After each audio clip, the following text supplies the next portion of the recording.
नमस्ते। और आप सब कैसे हैं? उम्मीद है सभी अच्छे होंगे। मैं सिर्फ राकेश सजाद, गेस्ट फैकल्टी के रूप में एमबीपी कॉलेज कटघोरा।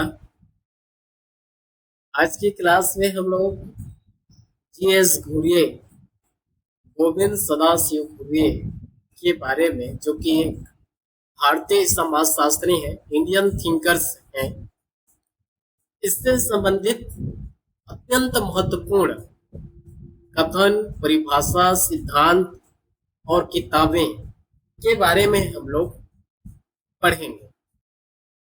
और ये जो कुछ हमने कंटेंट लिया है, सारा यूजीसी नेट सेट पीएससी में बार बार रिपीट हुआ प्रश्न है, बार बार पूछा जाने वाला प्रश्न है। उसका सटीक कई एक पुस्तकों से लेकर के पिछले 8-10 सालों में क्या क्या प्रश्न किस टाइप से पूछा जा रहा है, इसको लेकर के एक जो जरूरी है, जो अति आवश्यक है, उसको हमने शामिल किया है। आपके लिए यह क्लास बहुत ही लाभदायक होगी और अपने ज्ञान में आप वृद्धि कीजिए। चलिए देखते हैं। गोविंद सदाशिव घुरिये, जीएस घुरिये, जिसका जन्म की बात करें 1893 से 1983 के बीच में, ये महाराष्ट्र के मालवण नामक स्थान पे इनका जन्म हुआ था। आगे बढ़ते हैं। जीएस घुरिये से संबंधित जितना भी हमारे पास महत्वपूर्ण सिद्धांत है, कथन है, इसमें हम जानेंगे। तो हम पहले देखते हैं कि मुंबई विश्वविद्यालय में 1924 में जीएस घुरिये विभागाध्यक्ष हुए। प्रश्न बार बार पूछा जाता है कि हम मुंबई विश्वविद्यालय में विभागाध्यक्ष के रूप में जीएस घुरिये को 1924 में देखते हैं। लेकिन इसके पहले भारत में हम बात करें तो 1914 में अर्थशास्त्र विषय के साथ समाजशास्त्र को यूजी लेवल में पढ़ाने का कार्य शुरू हो गया था। अगर इसके आगे की हम बात करें तो 1919 में समाजशास्त्र के एक पीजी लेवल में अध्यापन व्यवस्था के लिए पैट्रिक गिड्स को अतिथि के रूप में भारत मुंबई विश्वविद्यालय में बुलाया गया और पीजी में समाजशास्त्र के विषय के रूप में अध्यापन व्यवस्था, अगर हम कहें तो वो अध्यक्ष हुए पैट्रिक गिड्स। और इसलिए पैट्रिक गिड्स को भारत में समाजशास्त्र के पिता कहा जाता है। इसके बाद 1924 में, चूंकि पैट्रिक गिड्स तो गेस्ट में था जी, गेस्ट में बुलाए थे समाजशास्त्र का अध्यापन के लिए, पीजी जब स्नातकोत्तर में समाजशास्त्र अध्यापन व्यवस्था के लिए। इसके बाद अब चूंकि देखिए जीएस घुरिये जी कोई समाजशास्त्री नहीं थी, ये संस्कृत के विद्वान थे। इन्होंने संस्कृत पे मास्टर डिग्री लिया है और इन्होंने जो है, जब पैट्रिक गिड्स की उसके कहना चाहिए घोषणा को या फिर उनके लेक्चर को, उनके क्लास को जब उन्होंने सुना, देखा, तब उनकी जो रुचि है वो समाजशास्त्र में आ गई। अब जीएस घुरिये को जो है समाजशास्त्र पे और अध्ययन व्यवस्था के लिए, या आप समझ लिए ट्रेनिंग के लिए, इसको जो है बाहर भेजा गया। अब वहां से जब लौटने पर, चूंकि मैंने बताया कि पैट्रिक गिड्स अतिथि के रूप में थे, गेस्ट के रूप में थे, अध्यापन के लिए बुलाया गया था। तो जब तक जीएस घुरिये जी समाजशास्त्र पे एक अच्छी पकड़, एक अच्छी विषय में जानकारी लेकर के पहुंचे, तो समाजशास्त्र के विभागाध्यक्ष के रूप में 1924 में जीएस घुरिये को बनाया। इसलिए भारतीय समाजशास्त्र के पिता के रूप में जीएस घुरिये को जाना जाता है। अब यहाँ पे हमारे पास एक अगस्टे काम्टे, जो कि भारत समाजशास्त्र के जनक।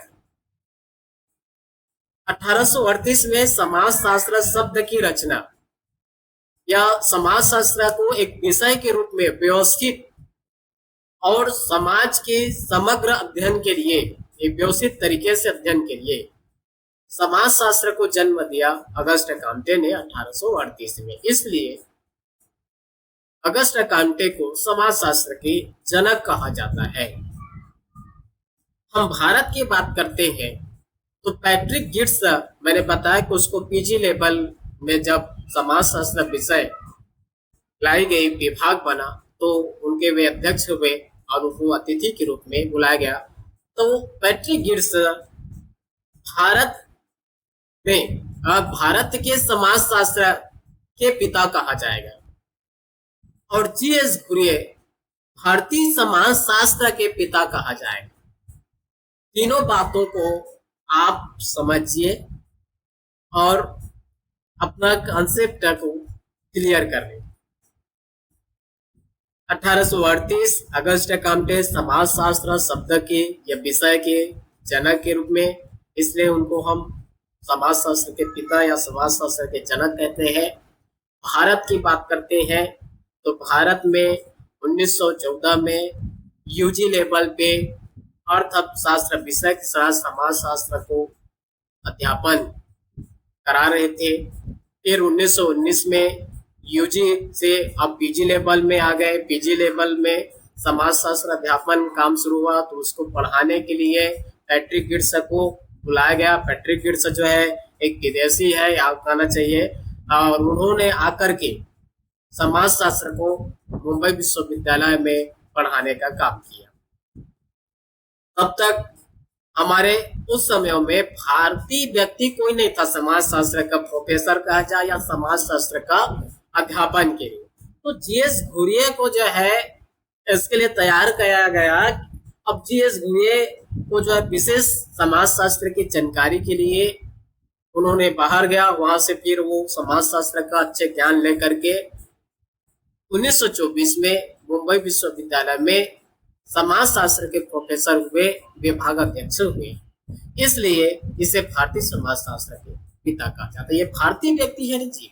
इसलिए पैट्रिक गिट्स दूसरा था कि पहला व्यक्ति जीएस घुरिये है जो भारतीय व्यक्ति था और इन्होंने भारतीय इंडोलॉजी पर, भारत विद्या शास्त्र पर इनका मुख्य फोकस रहा। इन पे ही लेकर के इन्होंने अध्ययन किया है, समाज के पर रिसर्च की। अर्थात भारत के जो विद्या शास्त्र में, जो धर्म शास्त्र में जो कुछ लिखा गया है परिवार के बारे में, जाति के बारे में, धर्म के बारे में, तो इनको इन्होंने अपना अध्ययन का स्रोत लिया और इसी अध्ययन स्रोत से इन्होंने समाज के बारे में, समाज की घटनाओं का अध्ययन किया, रिसर्च किया और समाज पे इन्होंने बहुत सारे किताबें भी लिखी, बहुत सारे प्रकाशक इनके थीसिस जो है प्रकाशित हुए।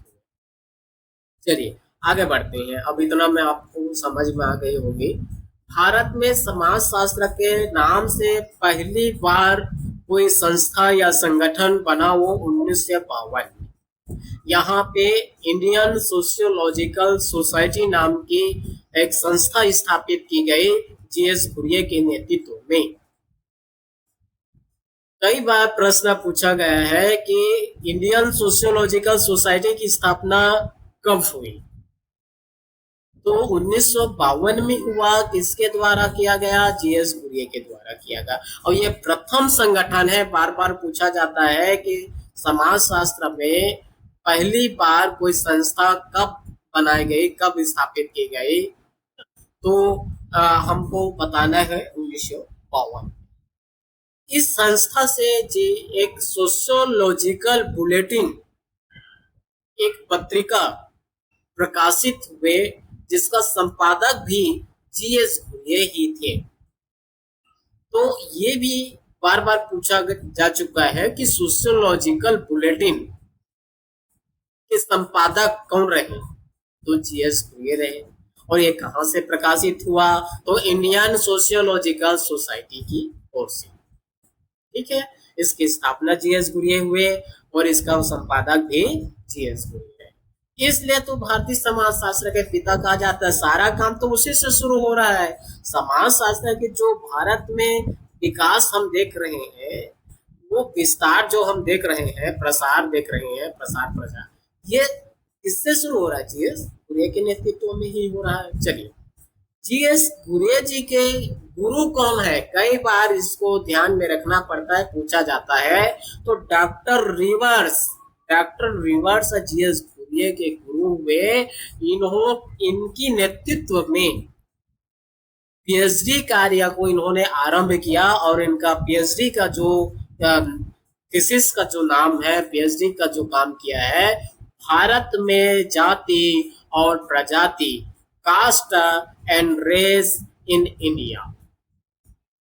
पहला पुस्तक जो इन्होंने लिखा है, caste and race in India पे बहुत बार यह किताब पूछा जा चुका है। तो किस विषय पे पीएचडी किया है पूछा जाएगा, तो भारत में जाति और प्रजाति। किसके नेतृत्व में किया? डॉक्टर रिवर्स के नेतृत्व में किया। इसके बाद फिर से इनका गाइड जो है बाद में बदल गया, क्योंकि इनकी डॉक्टर रिवर्स की देहांत हो गई थी इसके पूरा पीएचडी वर्क को पूरा करने तक। ठीक है, तो जीएस घुरिये के गुरु रहे डॉक्टर रिवर्स। इनकी प्रथम जो किताबें हैं वो भारत में जाति और प्रजाति। जीएस घुरिये ने क्यों और क्या होगा के प्रश्नों को इन्होंने खोज किया है जी। इन्होंने जो कुछ अपने अध्ययन में देखा, अध्ययन में पाया, तो उन्होंने क्यों हो रहा है, क्या होगा, इस तरह के प्रश्नों को इन्होंने जानने की कोशिश किया है। ये प्रश्न आ चुका है एग्जाम में। कोई भी यहाँ पे जो तथ्य हमने फैक्ट लिया है, कोई भी अनावश्यक नहीं है, सारा जो है पूछा जा चुका है। पिछले हमने 10-15 सालों से जो है नेट सेट की किताबों में कई एक अपना जो किताब है समाज शास्त्र, उसमें हमने जाके देखा, कई एक एग्जामों को, प्रतियोगिता एग्जामों में देखा, तो सारा प्रश्न जो है अति महत्वपूर्ण है। बहुत बार प्रश्न दोहराया जाता है, इसलिए हमने उसी कंटेंट को लिया है ताकि आपको तैयारी करने में सुविधा हो और आपके नॉलेज जो है बढ़ सके और आप फैक्ट चीजों को जाने, जैसे आपको एग्जाम क्लियर करने में बहुत ही आसानी हो सके। घुरिये ने अपने अध्ययन में प्रसारवादी परिप्रेक्ष्य के साथ इनका मुख्य जो कहना चाहिए उपागम है, परिप्रेक्ष्य, वो भारत विद्या शास्त्र है, इंडोलॉजी पर इन्होंने काम किया है। अब ये क्या होता है?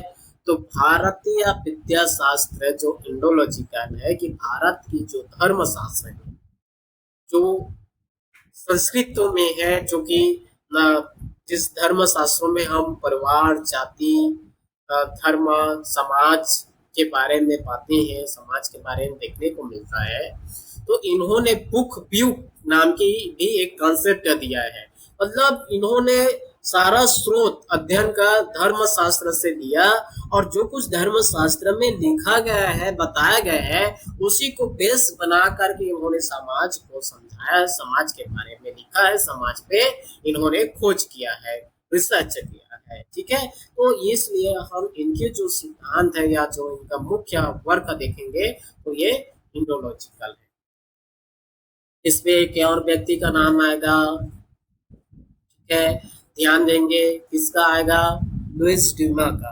बार बार प्रश्न में इस टाइप से अगर जोड़ी के रूप में, मतलब दो व्यक्ति कंबाइन पूछेगा, दो समाजशास्त्री का, तो ध्यान रखेंगे कि इस प्रश्न को पिछले बार भी पूछा गया था कि इसमें से जो इंडोलॉजिकल के समर्थक कौन कौन, तो जीएस घुरिये के साथ में हमारा लुइस ड्यूमा। हालांकि लुइस ड्यूमा जो है पश्चिमी थिंकर्स है, लेकिन उन्होंने जो है इंडोलॉजिकल पे काम किया है, उस पे लिखा है। तो एक व्यक्ति का और नाम इसमें ध्यान देंगे, पर मुख्य तो हमारे लिए जीएस घुरिये ही है। जाति के उद्भव के बारे में इन्होंने प्रजाति सिद्धांत के समर्थन किया है। प्रश्न को समझना है, प्रजाति सिद्धांत के जनक है या प्रतिपादक है, या प्रजाति सिद्धांत को दिया है, ये नहीं पूछ रहा है, समर्थन किया है ये पूछ रहा है ना। तो जाति के बारे में अगर प्रजाति सिद्धांत के विषय में हम बात करते हैं तो हमको हर्बर्ट रिजले मिलता है। हर्बर्ट रिजले ने प्रजाति सिद्धांत दिया है जाति के बारे में, लेकिन उस सिद्धांत को समर्थन किया है किसने? जीएस घुरिये ने। और केवल अकेले नहीं है, कई लोगों का नाम आता है इसमें। ठीक है, तो इस बात को ध्यान रखेंगे कि इन्होंने जो अपने जाति पे रिसर्च किया, जाति पे लेख लिखा है, तो इन्होंने जो है इस प्रजाति सिद्धांत के समर्थन किया है। चलिए, एक महत्वपूर्ण कथन है, जाति प्रणाली इंडो आर्यन संस्कृति के ब्राह्मणों का शिशु है, जिसका पालन पोषण गंगा के मैदान में हुआ और वहां से देश के दूसरे भागों में। यह परिभाषा किसका है? यह कथन किसका है? परिभाषा लिख दिया है, किसका कथन है? या जीएस घुरिये के? इसका उत्तर होगा, बार बार यह प्रश्न पूछा जाता है जी। जाति प्रणाली के विषय में इनका विचारधारा है कि यह जो ब्राह्मण जाति, ब्राह्मण को शिशु है, जिसका पालन पोषण गंगा के मैदान में हुआ और वहां से देश के दूसरे क्षेत्रों में फैल गए। तो इस तरह जाति के बारे में इनका विचारधारा है। चलिए, इस पे एक और बड़ी बात हम देखते हैं जो बार बार पूछा जाता है। यदि आप एमए के छात्र हैं और लिखने के लिए बार बार पूछा जाता है जी डिस्क्रिप्टिव में, है ना, जीएस घुरिये के जाति के प्रति जो उनके दृष्टिकोण है या जाति के बारे में उनके जो विचार है उसको लिखिए। तो आपको जाति के बारे में लिखना या जाति की विशेषताएं बताइए जीएस घुरिये के अनुसार, तो भी आपको पूरा ध्यान रखना है। तो इस प्रश्न को कई तरह से पूछा जाता है। एक तो जाति के जीएस घुरिये ने जाति की कितनी विशेषताएं बताई है, डायरेक्ट पूछेगा तो 6 बताई है, ये हमको उत्तर लेना है। अगर प्रश्न पूछता है कई बार इस तरह से कि आपको 2 या 3 जो जाति की विशेषताएं हैं लिखा गया है, लेकिन एक ऑप्शन में से जाति की विशेषता जो जीएस घुरिये ने बताई है वो नहीं है, तो चारों में से जो एक नहीं है उसको आपको प्रश्न में पूछेगा कि इनमें से कौन सी जाति की विशेषता नहीं है। तो आपको उसको छांट करके निकालना है, उसी को उत्तर लेना है कि भाई ये 3 सही है और ये चौथा नंबर का जो ऑप्शन या जो बीच का कोई भी एक ऑप्शन है वो जाति की विशेषता नहीं है, उसको हमको उत्तर लेना है।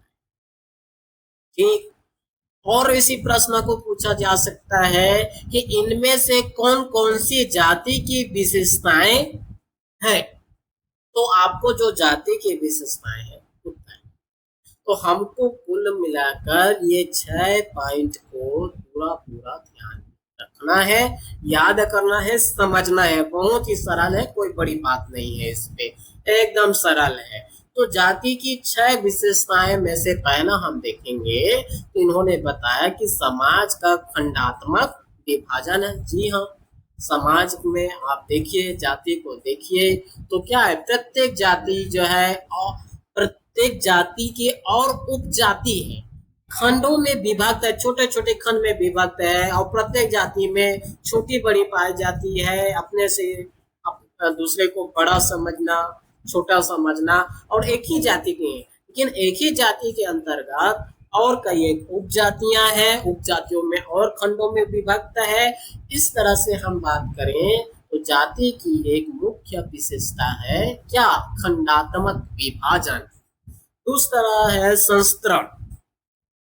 संस्करण में हम बात करेंगे तो संस्करण का होता है कि जो वर्तमान पीढ़ी की जो हमारे पास आज संस्कृति है वो हमारे पूर्वजों के द्वारा दी गई संस्कृति है, अर्थात जो हमारे पूर्वज की जो परंपराएं, रीति रिवाज, वेशभूषा, संस्कृति, खान पान, जब इस तरह की व्यवस्थाएं आने वाली पीढ़ी तक हम पहुंचाते हैं या हस्तांतरित करते हैं, एक पीढ़ी से दूसरी पीढ़ी तक पहुंचाना यह संस्करण होता है।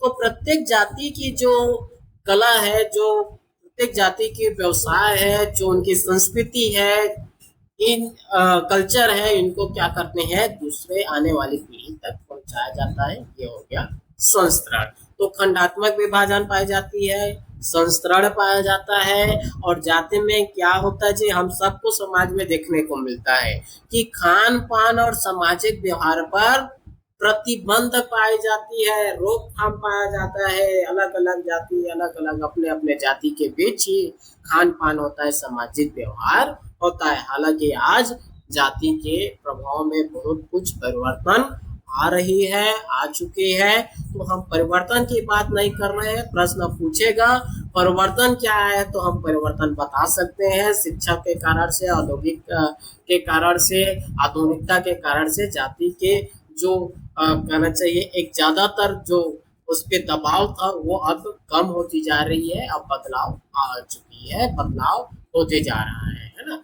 लेकिन हम बदलाव पे नहीं जा रहे हैं, हम प्रश्न को समझ रहे हैं कि जाति की क्या विशेषताएं हैं। तो 6 विशेषताएं हैं। समाज का खंडात्मक विभाजन, संस्करण पाया जाता है, खान पान पर, सामाजिक व्यवहार पर प्रतिबंध पाई जाती है। अपने ही जाति के बीच जो कार्यक्रम हो रहे हैं, जितने भी सामाजिक कार्य हो रहे हैं, तो हम अपने ही लोगों के बीच में अपने ही जाति पे करते हैं। व्यवसाय के स्वतंत्र चुनाव का भी अभाव पाया जाता है। जो पैतृक व्यवसाय होती है, जो हमारी परंपरागत व्यवसाय होती है, उसी के आधार पे वर्तमान की जो व्यवसाय है चलती आ रही है। अर्थात व्यक्ति जो है स्वतंत्र नहीं है कि अपने अनुसार से कोई व्यवसाय को करे या कर सके। हालांकि अब इसमें हमको बदलाव देखने को मिल रहा है, लेकिन आज भी लोग अपने पैतृक व्यवसाय को, अपने वंशागत व्यवसाय को, अपने जो परंपरा की व्यवसाय है, जो उन्होंने अपने पिता दादा के व्यवसाय को देखा है, किया है, उसी काम में लगे हुए हैं। अर्थात स्वतंत्र चुनाव करने की कमी है, अभाव है। विवाह में भी हम देखते हैं तो अंतर जाति पर प्रतिबंध है। इसको आप पूरा टाइपिंग मिस्टेक है, ये अंतर जाति है। तो विवाह पर भी अंतर जाति विवाह करने के प्रतिबंध होती है, प्रतिबंध पाई जाती है समाज में। अपने जाति के अंतर्गत विवाह की जाती है। तो इस तरह हम ये भी जाति की एक विशेषताएं हैं। विभिन्न जातियों की नागरिक और धार्मिक निर्योग्यताएं तथा विशेष अधिकार। हम एक ही जाति के अंतर्गत, विभिन्न जातियों के अंतर्गत प्रत्येक व्यक्ति की अलग अलग हम धार्मिक योग्यताएं, निर्योग्यताएं और विशेष अधिकार को देख सकते हैं। तो जाति के अंतर्गत बात करेंगे तो धार्मिक निर्योग्यताएं और विशेष अधिकार भी अलग अलग बटी हुई है, अलग अलग पाई जाती है। तो इस तरह से जी.एस. घुरिये ने जाति की 6 विशेषताएं बताई है और ये सारा अति महत्वपूर्ण है। बार बार प्रश्न जो है पूछा जाता है। तो चलिए आज की क्लास में फिलहाल यहीं तक। अपन नेक्स्ट क्लास पे इस पे और बात करेंगे, इसकी किताबों पे भी बात करेंगे और इनसे जो पूछे गए हैं आज तक जितने भी समाजशास्त्र के प्रतियोगिता एग्जाम में, उसको और लेंगे, शामिल करेंगे। और जी.एस. घुरिये जो कि भारतीय समाजशास्त्री हैं, इंडियन थिंकर्स है, इंडियन थिंकर्स एक विषय में आपका नेट के सिलेबस भी शामिल है। तो हम अभी फिलहाल इंडियन थिंकर को ले रहे हैं। जो भी उनसे संबंधित तथ्य रहेगा, जो भी फैक्ट है, उनको हम पूरा करते हैं। तो धन्यवाद। वीडियो से आप मजा लीजिए, क्लास की आप मजा लीजिए और अपने ज्ञान में वृद्धि कीजिए। Thank you. फिर मिलते हैं नेक्स्ट।